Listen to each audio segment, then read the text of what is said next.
Hello. So we are back with the daily reading. Today we're starting a little bit later than usual, but better late than never. So I'm just gonna get started.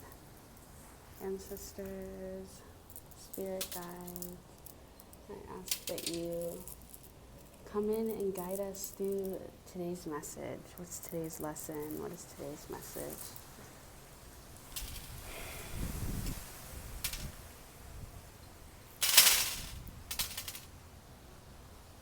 Spread out.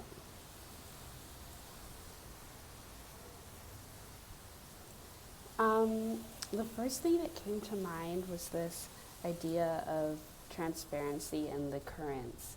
Um, like as you start to blend into one, understanding what, where in this oneness do you flow? Because even in the state of a collective, there are collectives, right? Because in order to be, you have to be community. In order to be an incarnating being, you come into this world as a collection of souls, a collection of spirits, all um, contributing to your existence. You know, in order to have a corporation, you require many, many, many different moving parts. A nation is not a nation without its people, you know? So there's this idea of becoming transparent in your oneness. What are the many parts of you that create the one? You know, like spirit. We are all one with spirit, but spirit is many things. And that means also acknowledging where you fit in within that. You do not compass all of spirit. You have the ability to, if you're zoning out and becoming that one perspective. But then even in zoning out and becoming that perspective is all about zooming in and seeing all of the moving parts and finding a way to make it flow. So there's this idea about getting clear on who you are, how you fit into this idea of a collective, into this idea of being one, and where you fit. Like where are you flowing? How do you merge with the current? And the other thing is that the current does not need to be moving one way. It does not need to be super organized. It does not need to be very orderly. The current can be a massive raging of multiple currents crashing all into each other, but ultimately it's still a part of this body of water. You know what I mean?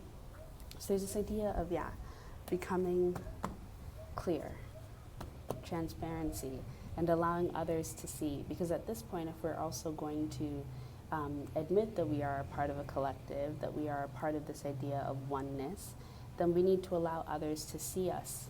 We need to allow others to see where we're at so that they can also distinguish where they're at. So there's also this energy of being vulnerable enough to put yourself into the perspective, vulnerable enough to put yourself into view, to allow people to see you, to allow people to see your life. No more hiding out. And part of this is a protective instinct that we've developed in the modern world because, you know, you cover your bases, you make sure that you're never exposed, you make sure that people can't see all of the moving parts, all of the inner workings. And it's funny because I was thinking this morning I had a thought about privacy. How you go through changes and people don't know it. But in this world, you're much more exposed. Like it's just much more open what you're going through. And that vulnerability is hard to adjust to. But there's a need for it. But it's interesting because in this collective energy, in this transparency and allowing people to see where you are, you recognizing where you are and where they are, where you are in comparison to each other, there's also more room. It's like, oh, I see that you're right next to me. Okay, let me spread out. Oh, I see that there's space over there. Okay, let me go over there. Part of the gift of the vulnerability, part of the gift of the transparency of a community is getting to see where there's space to fill. You know, if everybody has their eyes closed, then we might not all realize that we're all huddling into one corner when we have acres upon acres that we could be building upon. You know, so it's also this understanding of getting to see your resources, getting to see the empty space. that you can go inhabit.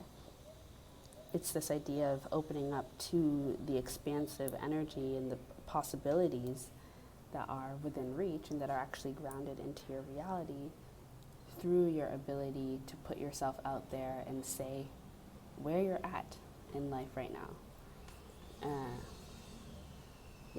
And this energy of owning your truth, owning your position in life, wherever you're at, however you're doing, just be honest and be clear about it. Because then we also get to see why we are a collective, why we are in the same spaces, why are we so connected. You look around at your life and you see why the people in your life are the people in your life. When you start to do shadow work and you start to really see yourself, you begin to understand why your life looks the way it does. It's not a mystery to you anymore.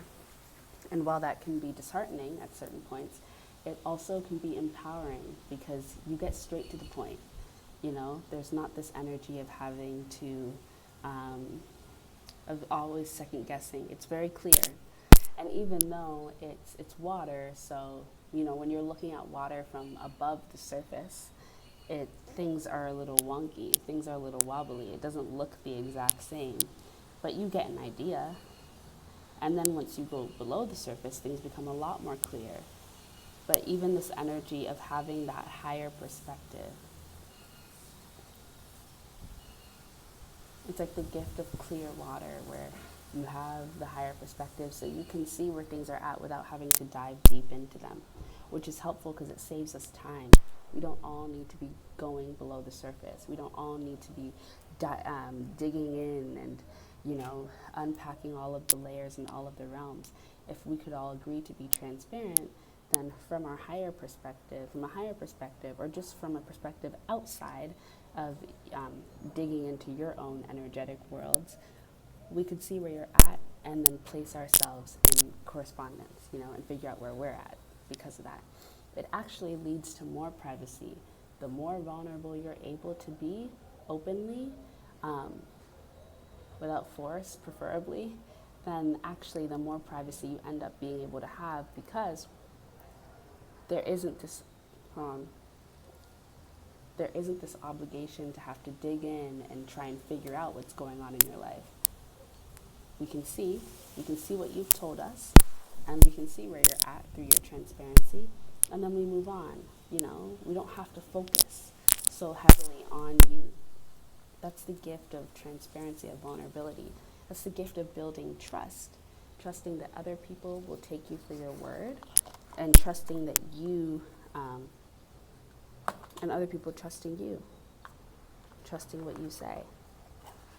That's when community begins to thrive. But if we're all paranoid about each other because people are holding back or aren't being super honest, then that's when things become a mess. And it's really you don't need full, complete transparency where everything is crystal clear. Because like I said, from above the water, you can see what's happening below if it's clear water. But it's still a little wonky. Doesn't matter how clear it gets. Because that's just water. It warps, it distorts. You don't need to see the full picture. You have your privacy. You have your things that will always be just for you and the people you want specifically in your circle. If we can all just agree to have enough transparency, enough vulnerability to be able to get the picture just a little bit, just to get an outline, just to get the shadows and the light, that's good enough. Because you can identify open space with that. And that's what we need. That's what's important. The light being, I think, the open space in this situation. Yes. So that is, that's the Ifa, that's the rock divination, messages from the rocks. It's interesting how quick that came. And I don't really feel the need to keep going, so I'm not gonna.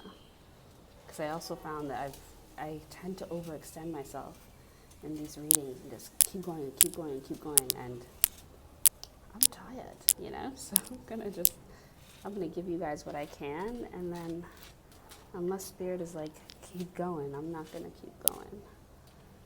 So, let's see. Put this to the side. We can see if there's any messages from the tarot.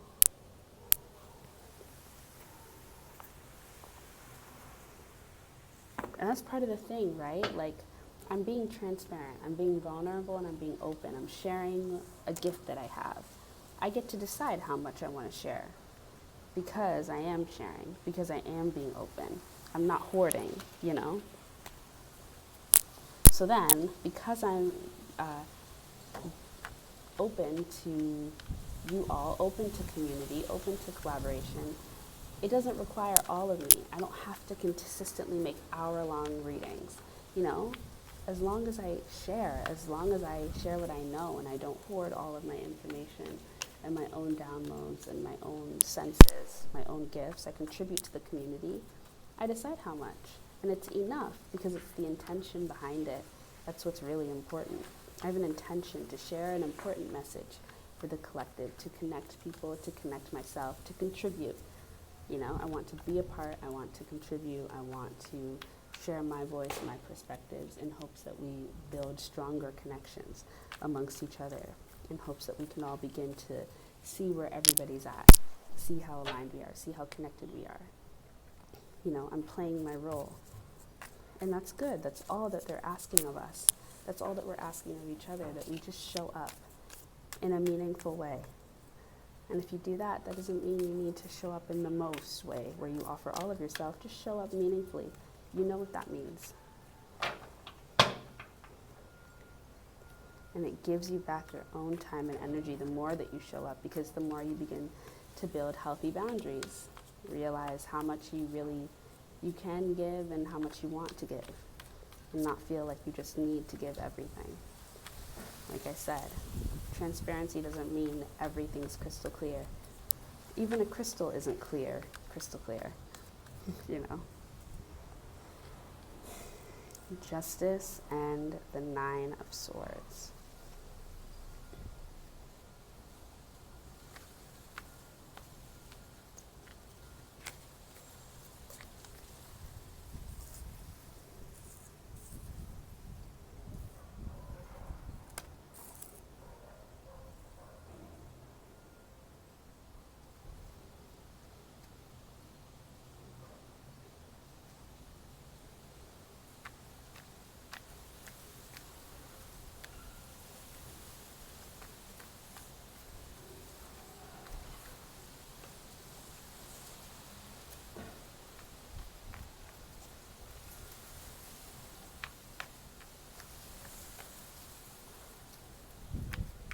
There's this sense of like wanting, there's a sense of like when the scales are balanced and when your judgment is given, when the verdict is given, when a decision is made from the eyes of justice, from the eyes of karma, which is blind, how do you end up?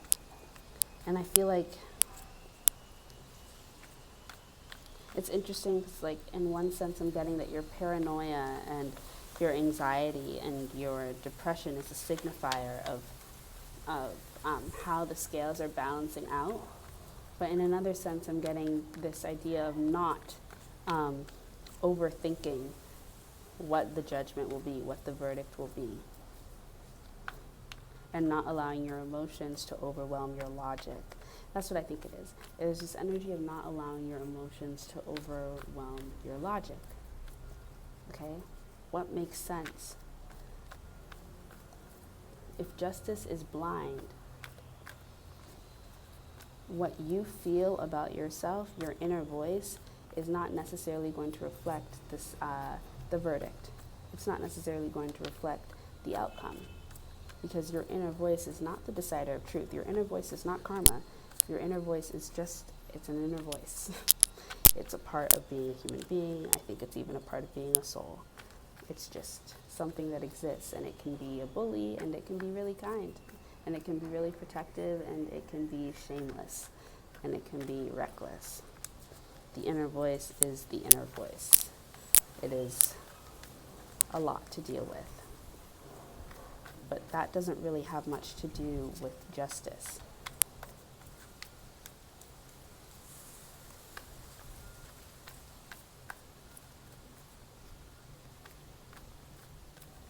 And there's idea of trying to put the energy of logic into your emotional wounds. Logically look at them. when you become overwhelmed with anxiety and paranoia, think rationally about what you're feeling. Don't separate the two. Because logic can come in and be healing. It's like when you've been stabbed, you don't take out the knife. You keep the knife in because it stops the bleeding. So it's the same energy. It's like when you're feeling emotionally overwhelmed, don't lose all logic. That's when you really hold on to your logic. That's when you use logic as your defender, as your protector. Because sometimes emotions can be overwhelming and they can become violent, you know? Sometimes our emotions are incredibly valuable and beautiful and helpful to us, and other times they can feel like a bully within themselves. The energy is balanced, you know, so everything exists. Every expression of spirit exists. And so when one part is attacking you, decide you don't have to stay in that. You don't need to sit in that. That's not your karma. That's not your justice. You then go, because you are recognizing that you are a part of this oneness, you're a part of this community, this part of the current isn't serving you, go somewhere else. Pull from another aspect. You're on earth. The water elements aren't serving you, pull from air. The feminine's overwhelming, pull from the masculine, you know? There's always something else to pull from. That's the beautiful thing about being a part of a community and not just being a single thing. That's the beautiful part about oneness being about community. The idea that there is no real such thing as one.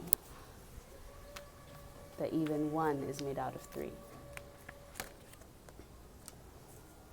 Yeah. And that is always your protector. Logic is always going to be your protector, true logic. What is reasonable? What is rational? And rationality and, you know, the way it's defined shifts depending on what you're talking about. It's fluid, just like anything else. Air is so fluid. The most. So use that as your defender. Use that as your protection to cut through the cloudiness. It's, again, this idea of vulnerability and transparency. When your emotions overwhelm you, allow the other elements, the other aspects of yourself to see what's happening. Don't close off and go into one corner of yourself and then not allow the other parts of you to come in and help. Let yourself be a part of community. And this is even within the self. There are many, many aspects within yourself. There are many, many leaders within yourself that can take the reins when one part is feeling tired or burnt out. Let that happen. Let the roles shift. It does not just need to be from this single perspective the whole time. And sometimes, before we learn to step into our power, we can really allow the anxious self, the paranoid self, the overly emotional self to lead. And I remember a YouTube video popped up on my page, and it was about going from being like a young girl to a grown woman. And she was like, how to be less emotional. That was the title of the video. And it's facts, you know? At some point, we have to learn to put the emotions aside. They're helpful in so many cases. They're incredibly important, and you never want to fully discount your emotional self. But there are times when there's power in the logic. There's power in just being transparent and just being vulnerable and being clear. What's really happening? Get rid of the cloudiness. Get rid of all the veils. Get rid of all the masks. What's actually happening? Be real. Get to the point.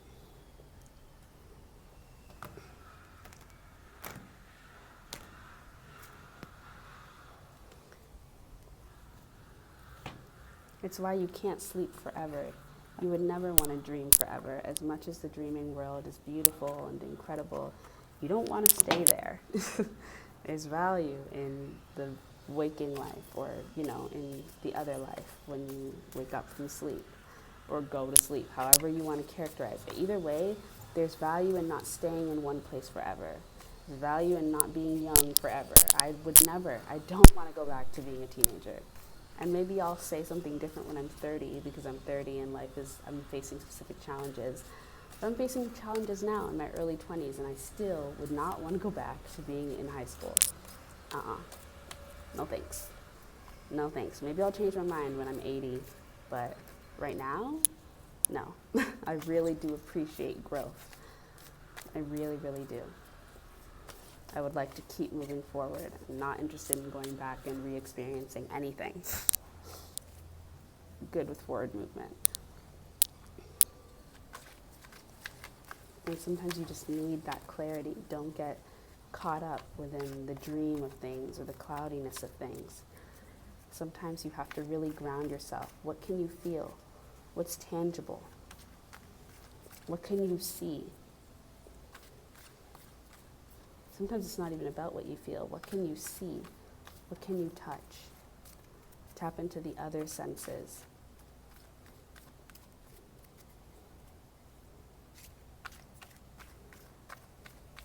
And this emotional state, like this becomes the most important when when you're about to have a breakthrough.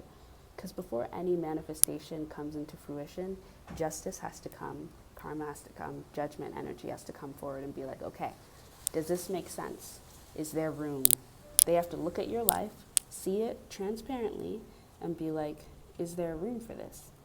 Is there space for this? Does this make sense? Is this in alignment? You know?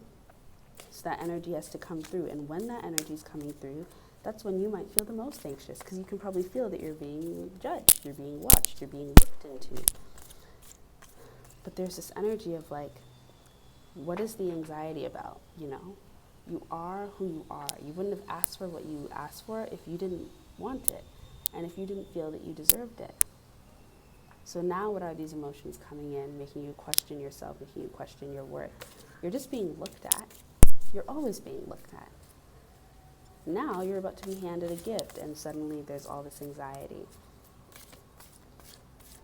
When that energy really comes up, that's when you know you're about to have a breakthrough.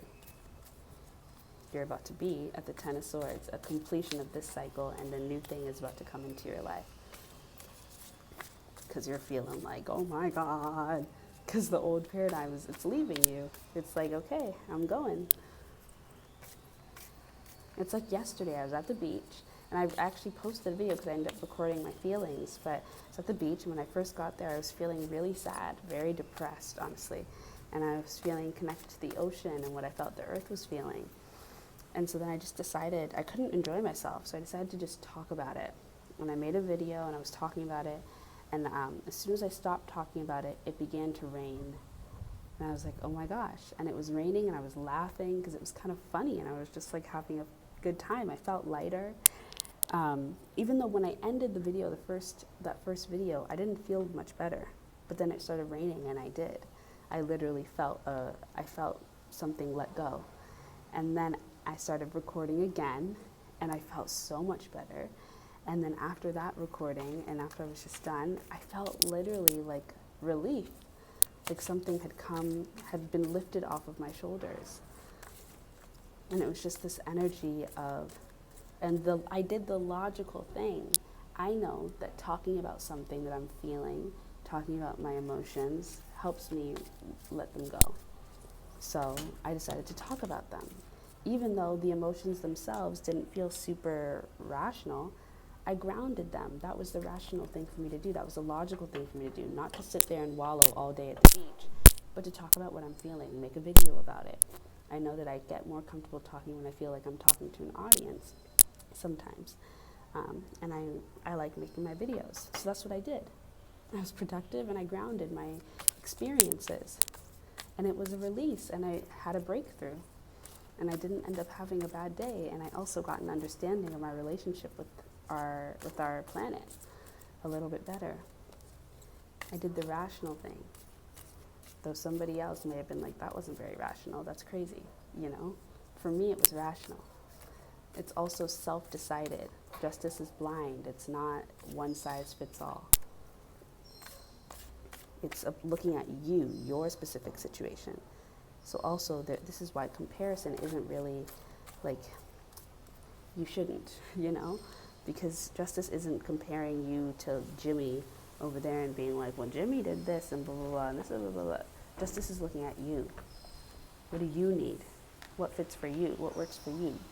Doesn't care about Jimmy right now. Jimmy's doing their own thing. But, yeah. I feel that is pretty much the end of this reading. So the Empress, highly emotional, highly emotional. But does she get stuff done? Yeah. Does she know how to use her logic? Yeah, because she's got the Queen of Swords in her. One of the most underrated queens, I'm telling you, Queen of Swords. She's powerful. And it's not that people don't know she's powerful, but she just gets a bad rep, and there's no need. All of the queens, when they're reversed, get really bad reps, and it's just like, that's because y'all are scared of their power, because you're scared of her power. Anyways, any feminine energy in reverse, and people are like, oh my God. Like, look at the way the moon card is looked at compared to the sun. Like, the moon is literally treated like trash. I swear. Expand your consciousness, visionary. Oh, and Kadesh, sexual wisdom. I literally need to meditate on this because I'm trying to figure out what she's trying to tell me. And Isis. All right, set. No more hiding. You are a healer.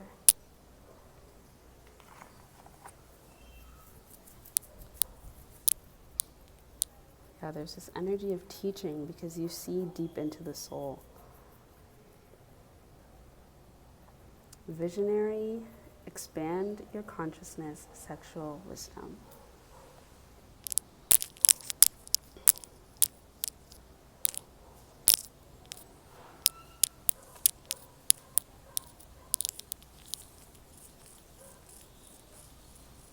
It's just this energy of like not trying to pretend like you don't know what you know.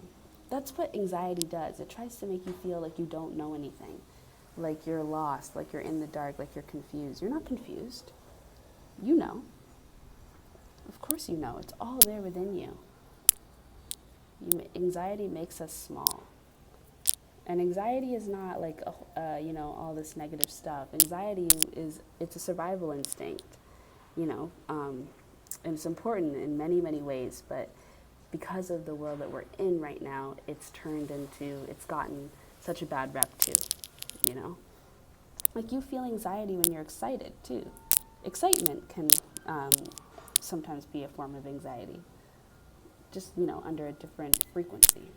Right now we experience anxiety in a very specific way. Your body goes through anxiety all the time. We have a nervous system. Anytime you feel a rush or anytime you're climbing something, anytime you're on a journey, that's the energy of anxiety. You're waiting to reach something. You're expectation, the energy of anxiety. Anxiety is a huge part of pregnancy. It's a huge part of any creation process. It's not a bad thing. It's just, you can't see it through this small gaze. You have to see it in its fullness. I did a meditation. I was talking about how the Great Mother, when the energy of shame was born, she did not see all of shame. She only felt ashamed. She only got a fragment of shame. So she didn't understand what shame's purpose really was, which was to redirect you back into the self, to lead you home, to help you find your way home. Shame is a director. It's a bridge. It's a connector. It's a beautiful thing. But in pieces, it can be complicated. There are certain things that are really meant to exist in wholeness, in their whole energy, versus other things that can be really special in their individual energies.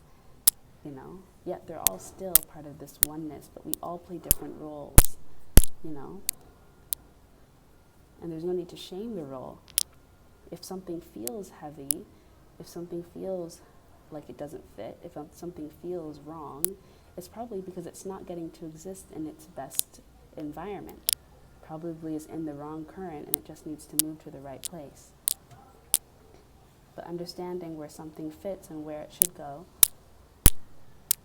seeing the truth in that and not having shame about moving around, about being flexible, about shifting, about expanding, that's a gift that comes with expanding your consciousness. Seeing yourself as the dreamer that you really are. So I think that's it for the reading today. I hope you enjoyed it, and we'll be back tomorrow. Bye.